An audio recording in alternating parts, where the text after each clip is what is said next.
peace and prosperity of the whole universe. Shanti Hari Om Tat Sat. Om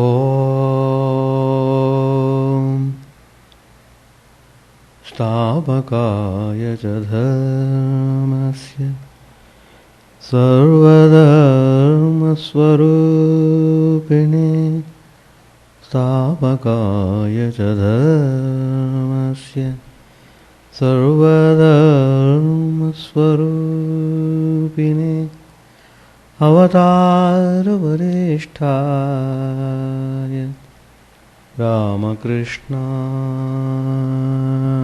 Te Namah.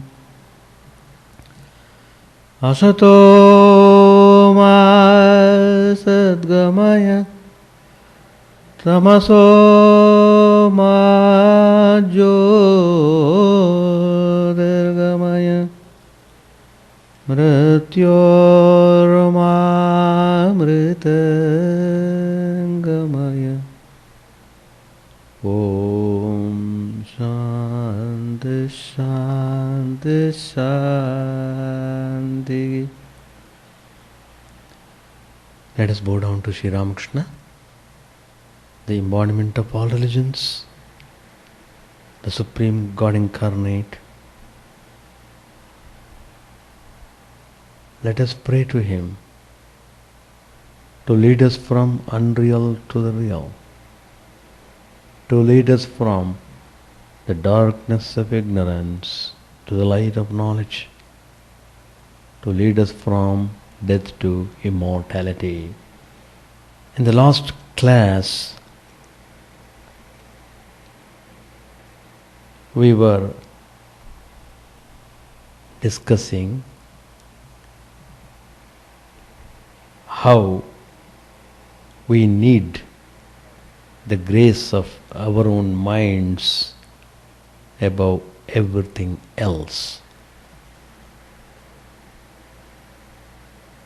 If you want to achieve results in spiritual life, the most important factor is that you should have the grace of your own mind. That means how crucial it is that the mind plays a very important role in our life. So success or victory depends on the grace of our mind.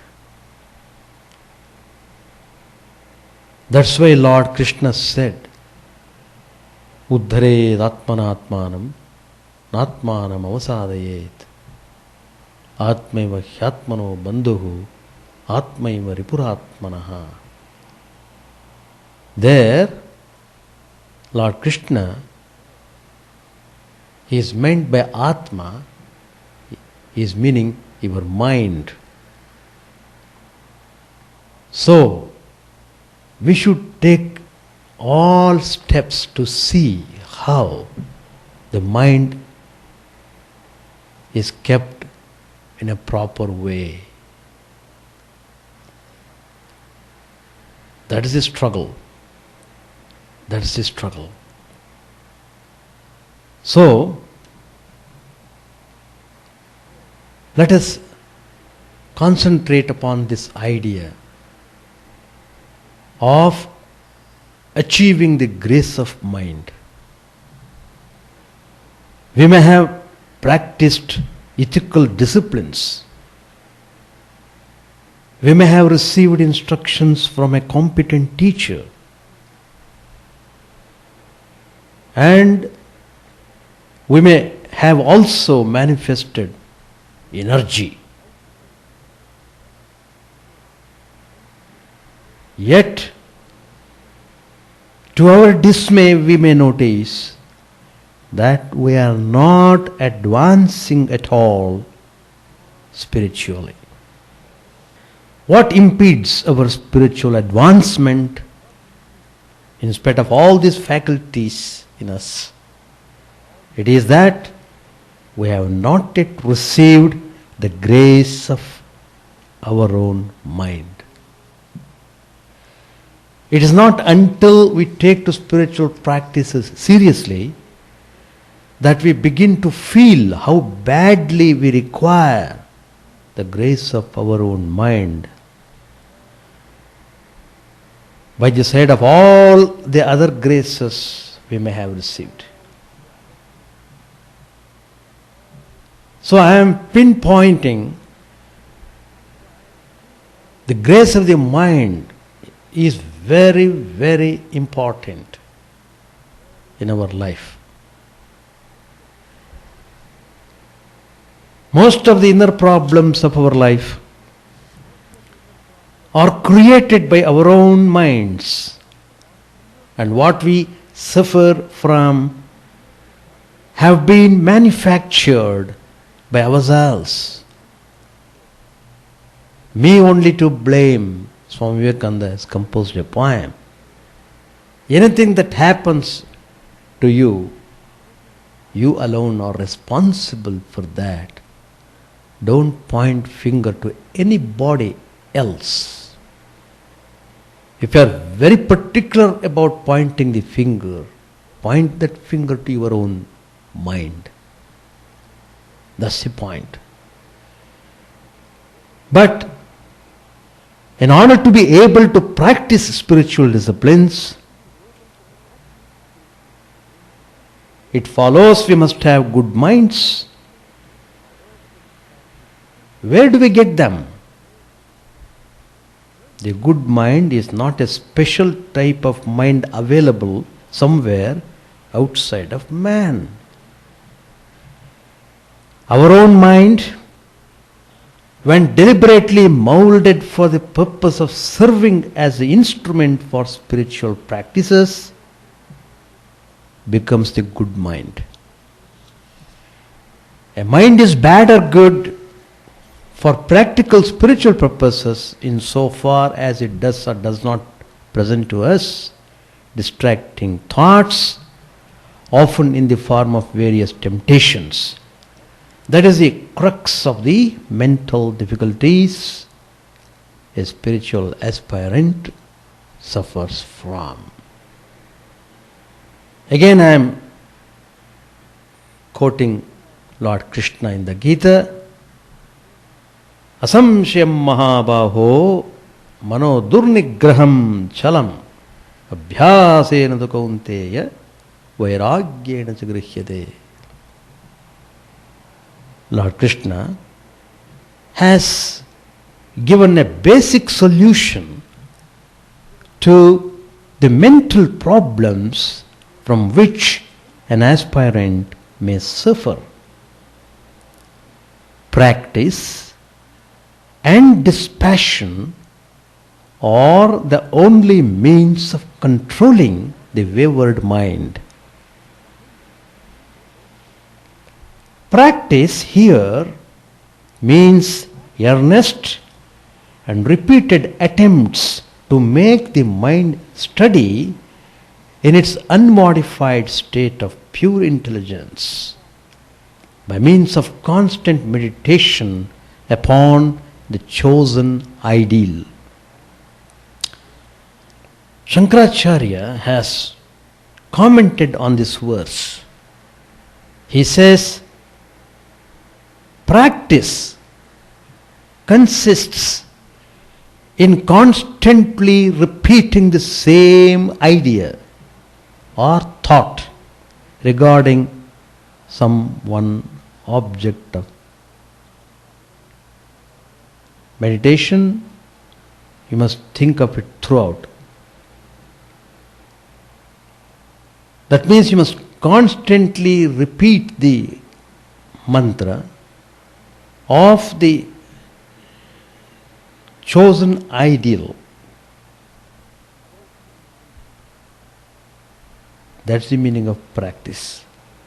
Dispassion means freedom from desire for any pleasures seen or unseen, attained through a constant perception of evil in them. You have to discard pleasures, because pleasures are indirect poison. They won't allow your mind to hold on to spiritual idea. They just grab you and throw away. That's the effect of pleasures. They just won't allow you to think spiritual idea. It drags you more and more, like a person is drawn by the whirlpool. Pleasures are like that. You are just glamored, you are attracted, and you are being drowned in pleasures. So, you have to think of the after effect of the pleasures. What do I get? The more the pleasures I seek after, the more suffering I am inviting on myself. The more pleasures I am seeking, the more mind becomes restless in order to have pleasures again and again. In that process, you become exhausted, you become restless, you lose all control about yourself, and it leads to all sorts of things. So, what Shankaracharya says is that, see that evil in all the things that distract your mind. Once you are satisfied, convinced about the evil effect of these things, then you will be able to practice dispassion. That's how Shankaracharya has commented on this verse. How this has to be applied in life? Application. We find in the teachings of Swami Brahmananda ji, one of the great disciples of Sri Ramakrishna. Please read Eternal Companion. Every page of it is so meaningful and full of spiritual ideas. Brahmananda ji has dealt with this subject very thoroughly. Eternal Companion. Keep on reading that book as many times as possible. You should read that book like a text. Every day you should read. Like every day you are taking food, it has got the same effect. Spiritual food.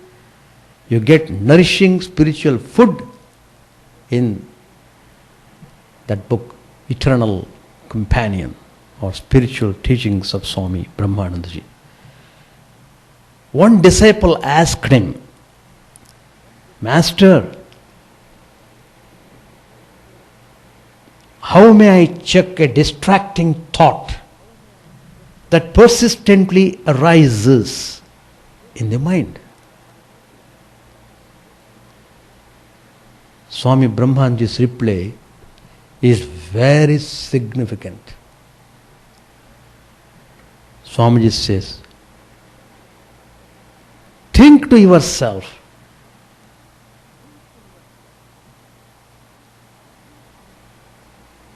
this thought is immensely harmful to me. It will be my ruin. So I should not entertain such thoughts in the mind. Impress the idea again and again upon your mind.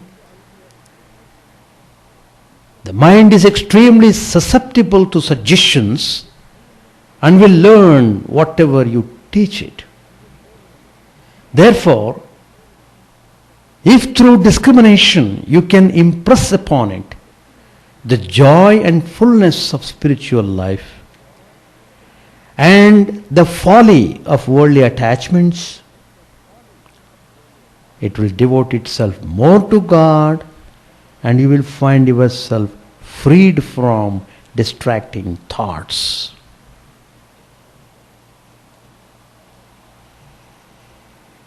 In another context, Swami Brahmanji says, The more you occupy the mind with holy thoughts, the greater will be your spiritual unfoldment. Just as a cow yields much milk when it is well fed, so when the mind is fed spiritual food, it will yield greater tranquility. Spiritual food consists of meditation, prayer, contemplation, and japam, repeating the sacred mantra. These are to be done every day. Every day, this spiritual food must be given to the mind. Whatever may be our inner situation, it may be obnoxious, it may be very troublesome, but then we have to view it as a doctor does his patient and treat it through detachment and practice. If we get emotionally upset over the bad states of our mind, we can't handle the mind. One has to be hard-headed in handling one's own mind, knowing fully well that the mind is not the ruler. But then who? It is the Atman which is the sovereign of body and mind. That idea is very important. A person who thinks that he will cross a river after all waters have flowed to the ocean is certainly not a sane man. Neither is he a sane man who thinks he will begin to practice spiritual disciplines only after the mind has become steady and tranquil. We must understand that there is a mutuality between studying the mind and spiritual practice. The former leads to the latter leads to the former. Therefore, Swami Brahmanji taught, unless you meditate, the mind cannot be controlled, and unless the mind is controlled, you cannot meditate. But if you think, first let me control the mind and then I shall meditate, you will never enter the path of spiritual life. You must do both at the same time. What is that? Study your mind and meditate. These are the valuable teachings of Swami Brahmananda ji. We can get many of these ideas in the book Eternal Companion or Spiritual Teachings of Swami Brahmanji. That's a very helpful precept for winning the grace of one's own mind and making spiritual progress. If we are in inner struggle, let us not pity ourselves, but take our case to the Lord, the Supreme God of the universe, and get Him involved in our battle in all possible ways. So, as long as you are in the relative plane, as long as you are conscious of your individuality, God is there as a separate being. You can't deny it. As you can't deny the world, as you can't deny the individuals sitting here. You have to accept both multiplicity, unity in diversity. That is the principle. So, as long as you are in the relative plane, God is there. You have to see Him, and then you have to realize the truth. So there is a tendency, many people talk about God is not there in heavens. Probably they are afraid to acknowledge God is there. Anyway, if God were not there as a separate being, how could Sri Ramakrishna realize Mother Kali? How could he talk to her? If God is not present in a particular form, how could Ramanujacharya, a great teacher, how could he communicate? He would talk to Lord Vishnu. There is a famous temple in Kanjivaram. I have gone to the temple. The name of the temple is called Varadaraja Swami Temple. Varadaraja. It's a Vishnu temple. Ramanujacharya, he used to carry pitchers of water on the head. He would carry from the tank, special tank. That water alone is used for the Abhisheka of God. And he used to carry the water every day.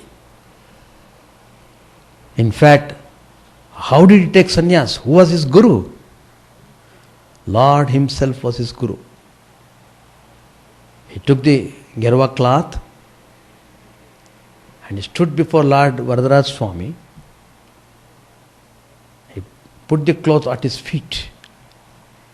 He meditated there, then he wore it. It's called Vidvat Sannyasa. He could see and he could talk with God. And Sri Ramakrishna also tells, you can talk to God as you are talking to me. How can you do that if God is not there as a separate being? Tell me. Now I am telling from the dualistic point of view. As long as you are in the relative plane, that's what Sri Ramakrishna said when Vivekananda asked, when he was just wondering, who is this Sri Ramakrishna? If Sri Ramakrishna declares at this time, he was very weak, he could not speak, Sri Ramakrishna. Next day he passed away, he left his body.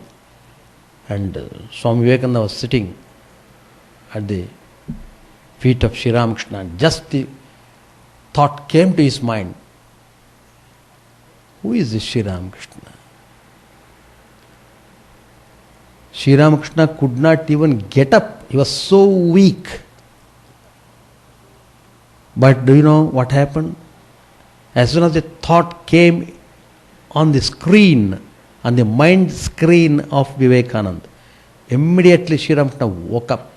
He sat and said very clearly, look, still you doubt?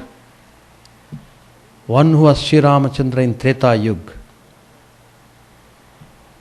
one who was Sri Krishna in Dwapar Yuga, is now Sri Ramakrishna in this modern age, but not in your Vedantic sense. See how clearly he has said. Not in your Vedantic sense. Why? In Vedanta, there is no duality. All is one. All is one. To give an example, there is a fire, Agni. But through the help of that fire, you can have 100 million candles lighted up. You have got 100 million candles with beautiful light. But the essence is same. It is taken from the same source, Agni. If you go to the essence, it is same. There is no multiplicity. But if you look into multiplicity, they do exist.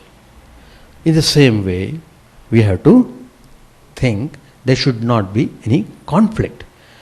And as long as you are maintaining your own individuality, as long as you are maintaining your own mind, which is pulling you now and then. You have to deal with that mind, just as you approach many people for various types of assistance and help. In the same way, we should seek assistance and help from the divine God Himself. So I am telling you, from the manifested point of view, all gods are real. If God was not real, you could not have seen that form. If Mother Kali was not real, Sri Ramakrishna could not have seen that form. So it proves God is real. Finished. God can assume number of forms. That's why when Swami Vivekananda, before the commencement of the speech at the Parliament of Religions, he paid homage to all the gods and goddesses of the past, present and future gods also. Now only we came to Sri Ramakrishna. Before that we didn't know. Before Sri Krishna we did not know about the incarnation of Krishna. But Krishna came. So, as long as the creation lasts, all this manifested power in different ways, they all exist. They do exist. And Sri Ramakrishna himself describes his vision. When he was in meditation, his mind rose up, went to different planes. He could see all the worlds, 14 worlds. Not simply this planet. He went to all planets. And Sri Ramakrishna himself describes, I saw infinite forms of gods and goddesses, varieties, different forms. Among them, Sri Ramakrishna himself tells, the form of Rajarajeshwari was most beautiful form. It is Sri Ramakrishna's words. So I am just trying to impress upon you, whatever God you have chosen as your ideal, hold on to it. You will achieve peace. You will achieve freedom. You will achieve immense joy. So, if we are in inner struggle, let us not pity ourselves, but take our case to the Lord and get Him involved in our battle in all possible ways. God alone can help us. If we have the humility to ask in fighting not only evil forces from outside in the form of temptations, but also evil forces generated by our own lower nature. Eventually, we shall come to learn that as we are, so is the world. In other words, temptations are seen to be there outside because we are not yet pure inside. Now, what will sustain us in this struggle and practice, which will have to be carried on until the vision of God is attained, maybe in this life, maybe in a future one? Only two things will sustain us through all our struggles, however bitter and seemingly interminable. One is love for God. Second, longing for liberation. So, when we are smitten by the world through our own mind, in every case, we have to turn to God in love and tell him in tears our story, though he knows everything before our telling. If we think that all the beatings are coming from God only, even then it is only to Him we have to turn. A great saint, his name Yamunacharya, wonderful saint. He has written 100 verses. It is called Stotra Ratna, gem among the hymns. Stotra Ratna, written by Yamunacharya, a very great saint. He has said, Nirasakasyapi na tavadutsahe maheshahatum tavapada pankajam rushanirastopi shisustanandayo najatumatus charanau jihasati. The meaning is, O great Lord, though you may reject me, I have no inclination to relinquish your lotus feet. Even though pushed away by its angry mother, the suckling babe does not wish to leave its mother's feet. How beautifully Yamunacharya has stated in this verse. When the child is beaten by the mother, it rolls on the ground near the mother's feet and weeps, saying, Mother, Mother. Then the mother takes the child in her arms. In spiritual struggle, particularly at the initial stage, we can't always understand what leads to defeat or victory.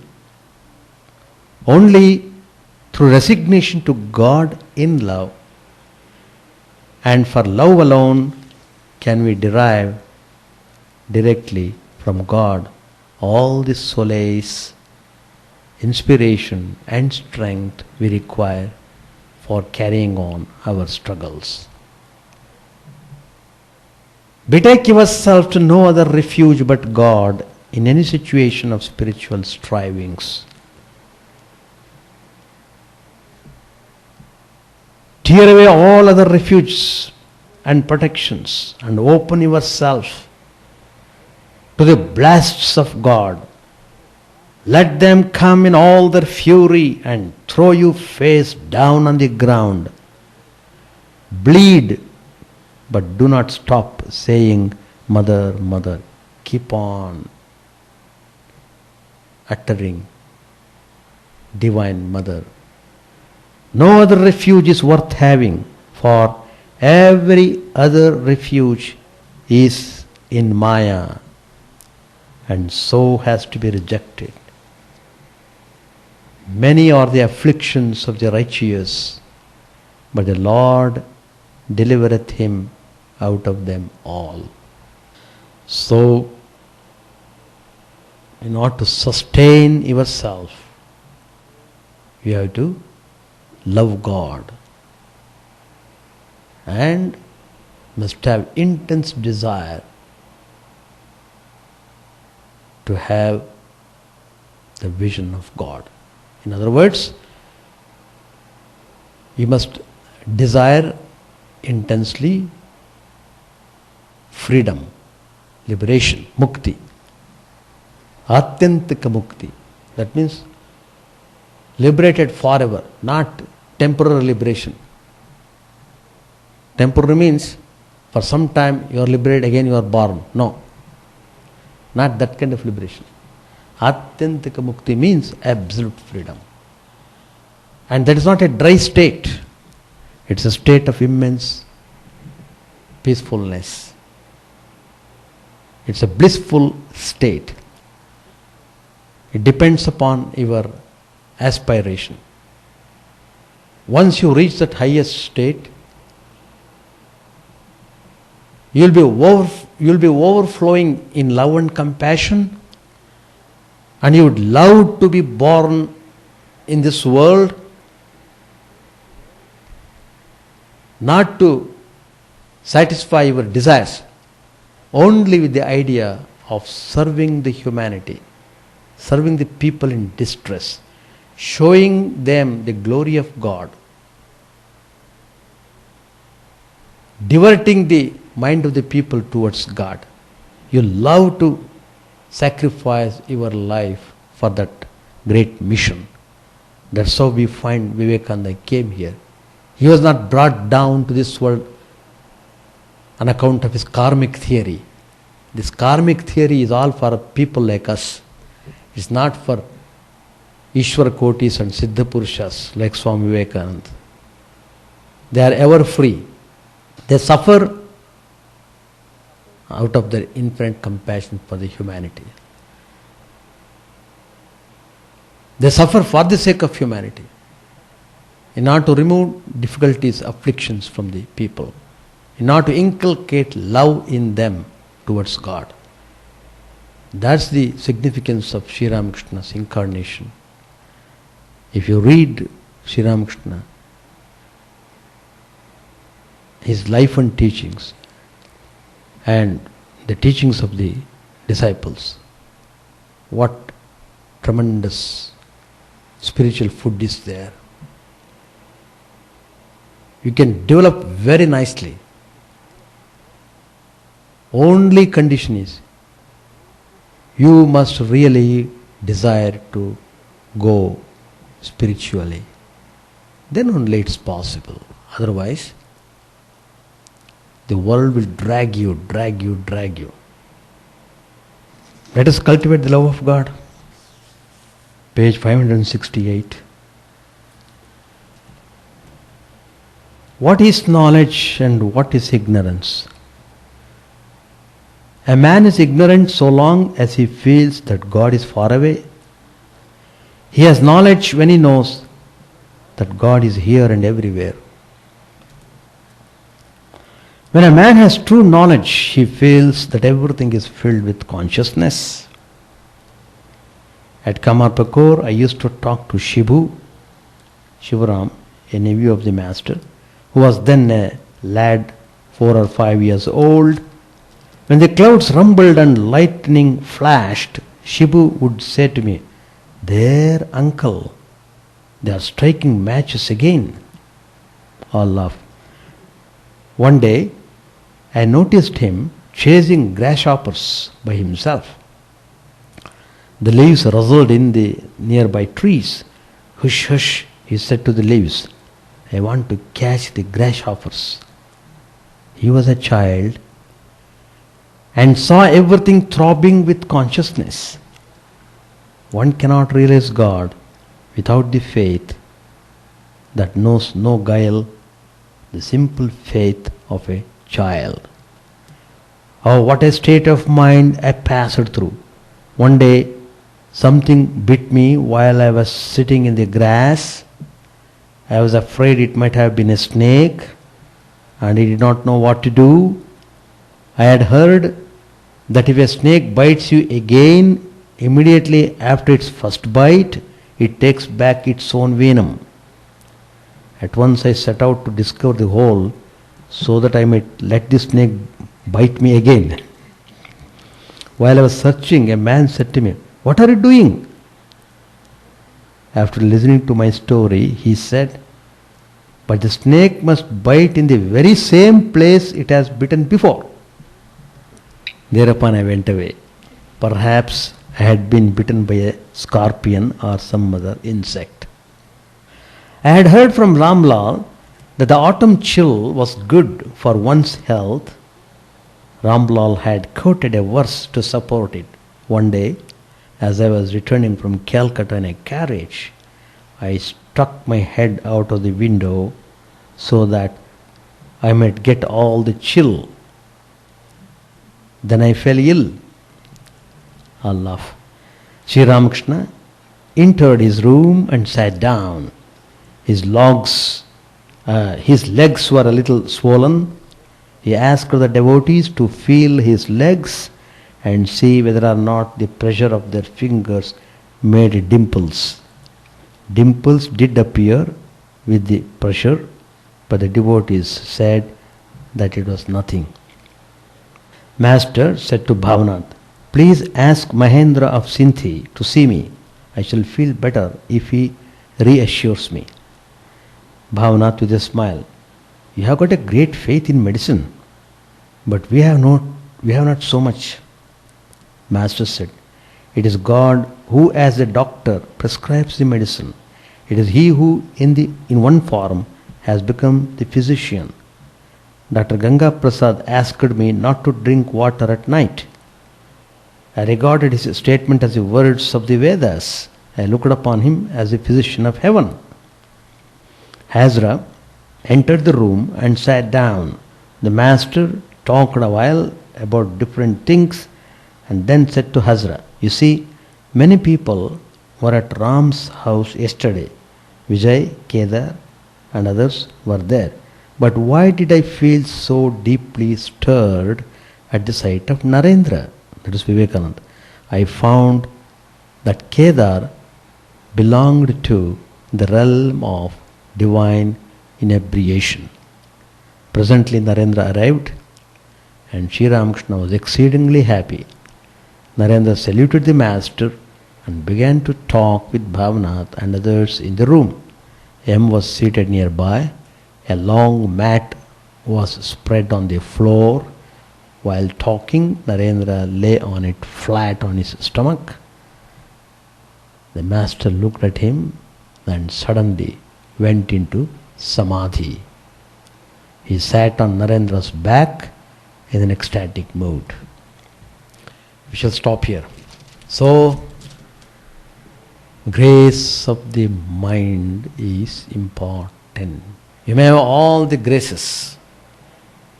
If you don't have the grace of your mind, it's difficult to go further in the spiritual path. So take care of the mind, it's very important. Handle it carefully, diligently. That itself is a practice. Handling the mind itself is a practice. You have to handle it carefully. So, carefulness at every point is important. How you have to be careful, diligent, then everything will go. Life is an opportunity so that you can evolve in your own way. God has given this individual form so that each one can struggle and get into that ecstatic joy. That's the idea.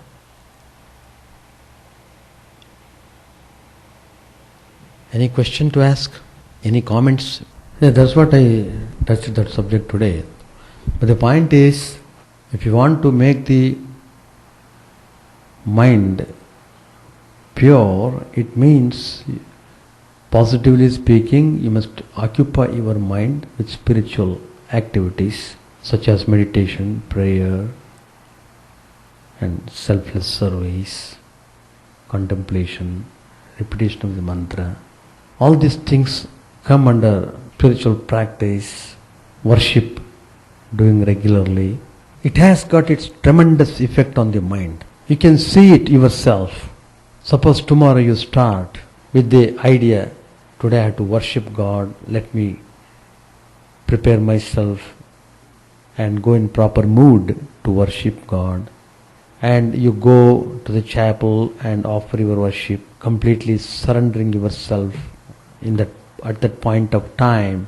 And since you are offering worship, it is a direct service to God. Worship means you are seeing God in front of you and you are directly offering service to Him.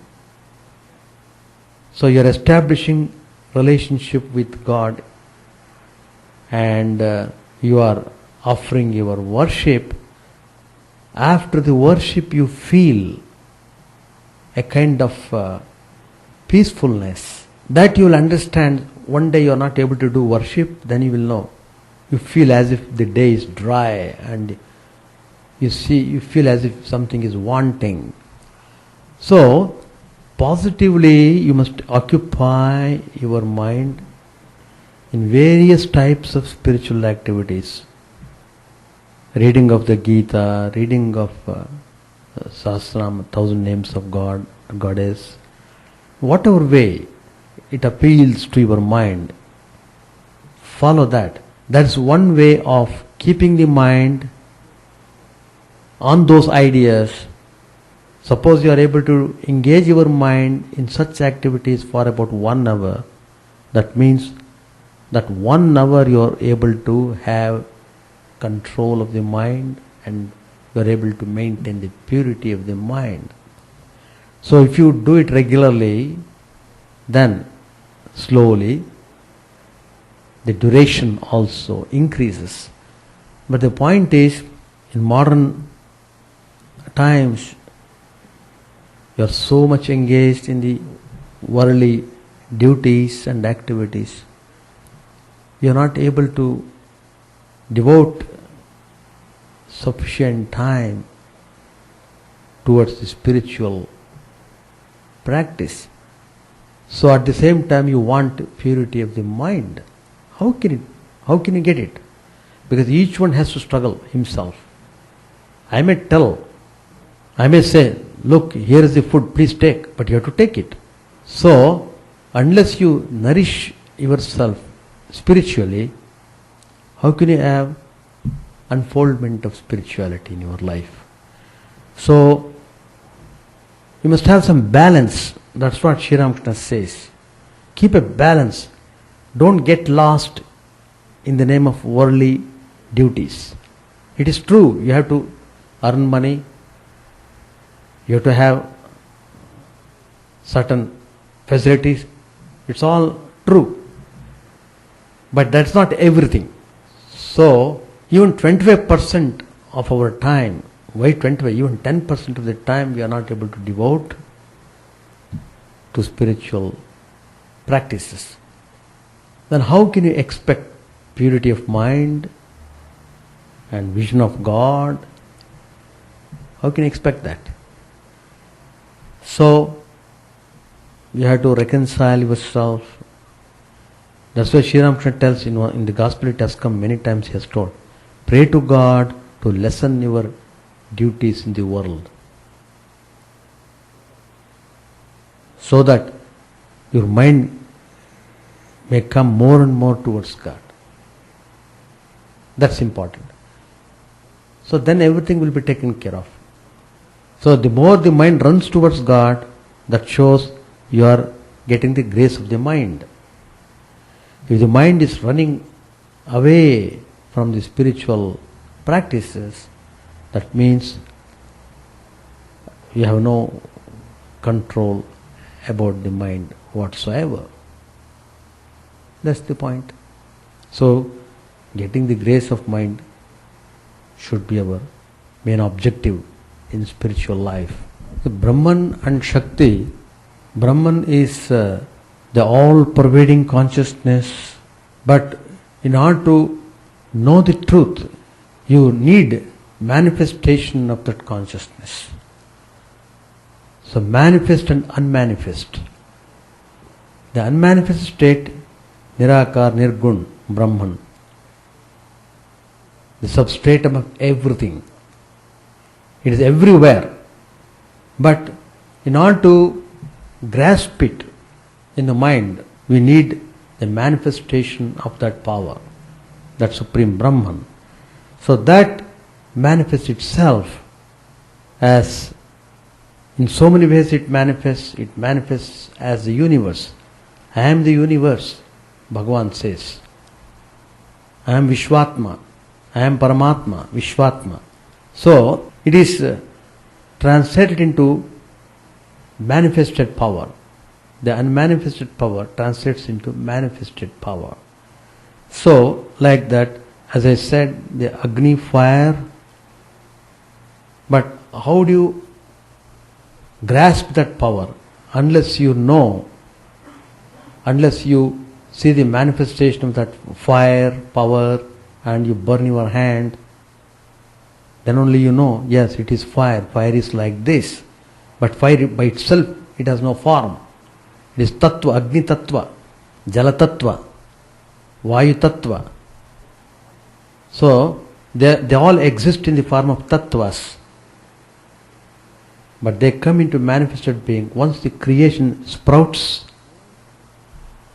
same energy is showing itself in different ways. That's the meaning of Sahasra Shirusha Purushaha Sahasrakshas Sahasrapat. That's the meaning of the Purusha Sukta, Virat Purusha. It is described. So, in one way, God is the sum total of all the beings, animate and inanimate.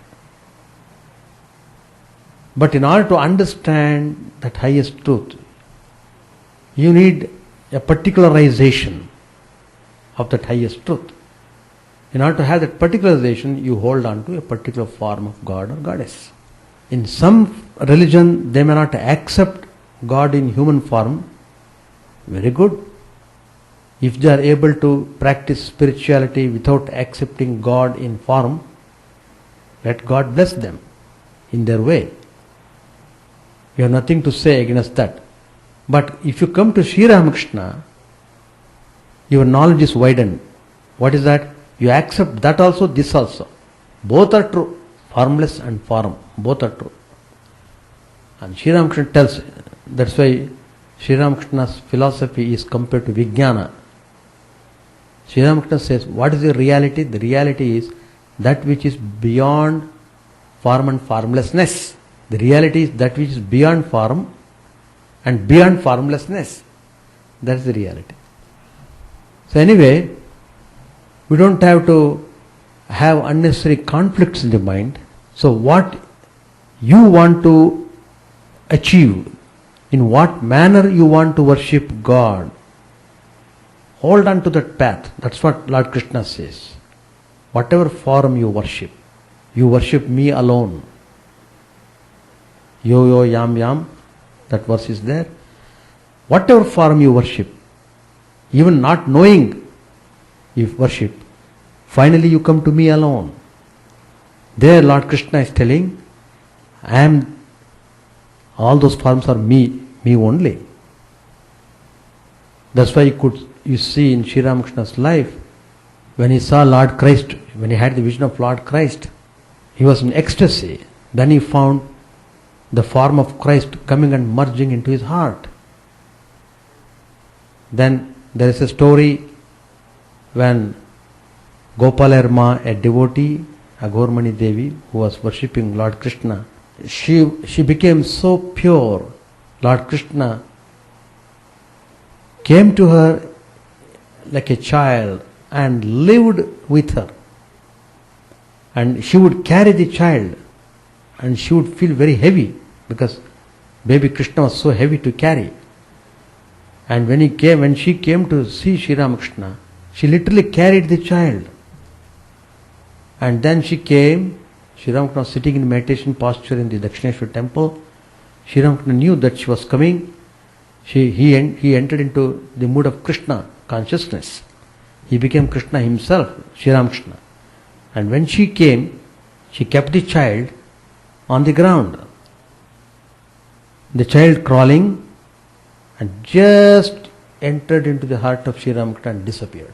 Then she came to know, oh, Sri Ramakrishna is none other than Lord Krishna himself. There is another instance where a devotee of Rama, Ramlal, and when he came to see Sri Ramakrishna, that Ramlal would like to be with Sri Ramakrishna all the time. It would not go to the devotee anymore. And finally the devotee said, Sri Ramakrishna, You are remarkably great. My Ramlal doesn't want to come to me. It wants to stay with you. Please let him be with you. Like that he says. So like that you see, and Sri Ramakrishna thereby is telling, that's why in our worship every day, the mantra is Om Aim Sarvadeva Devi Swarupaya Sri Ramakrishnaya Namaha. Om is Parabrahman, you are that Parabrahman. Aim means you are that supreme teacher, Guru. You are the embodiment of all gods and goddesses. I bow down to you. I surrender to you. I take refuge in you. That's the meaning of Namaha. Namaha means all these meanings. That's the meaning of the mantra. Every day I use the worship. That is the worship mantra. It is true. And Sri Ramakrishna is coming and he came with the special message of this incarnation is to remove all conflicts in the name of religion. So he integrated like a ocean. All the rivers finally merge in the ocean. The river cannot say, I will stay separately like a river. No. Your nature is, you will flow towards the ocean. Knowingly or unknowingly, you go and merge in the ocean. Same way. So when you come to Sri Ramakrishna, your vision is broadened. You become really Catholic in every respect.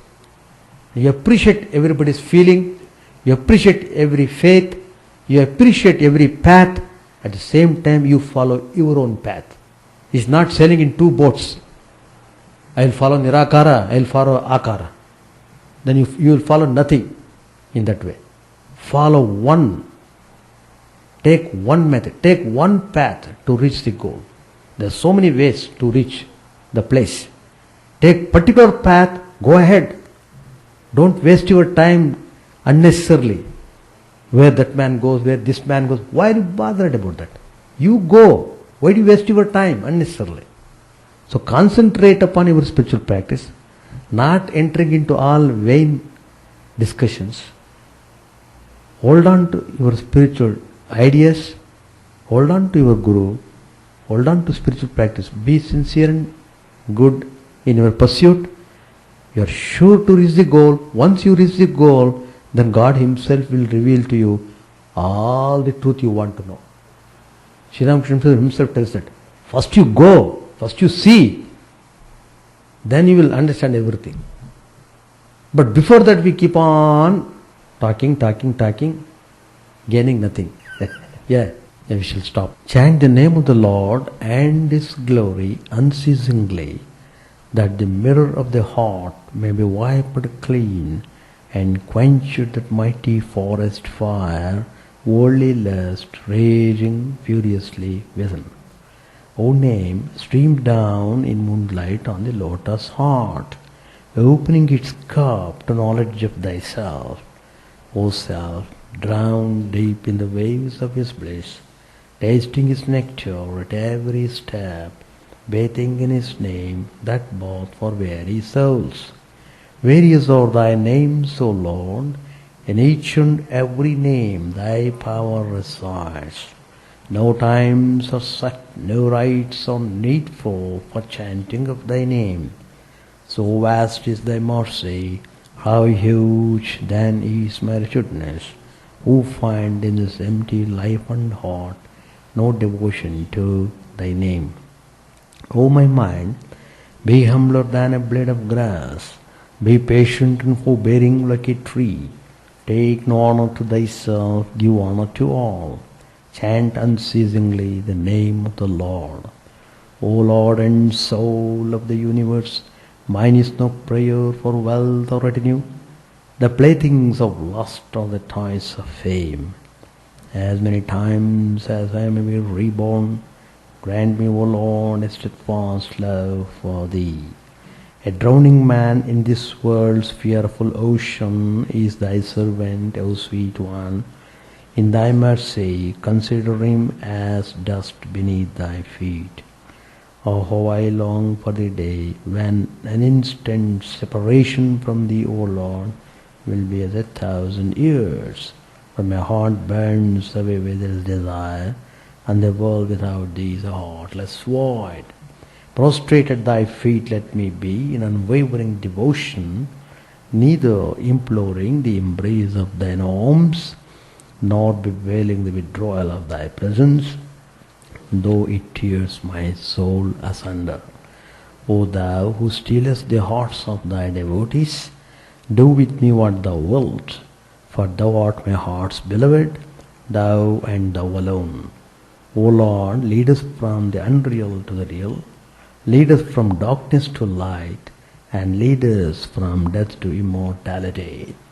May all be free from dangers, may all realize what is good, may all be actuated by noble thoughts, may all rejoice everywhere.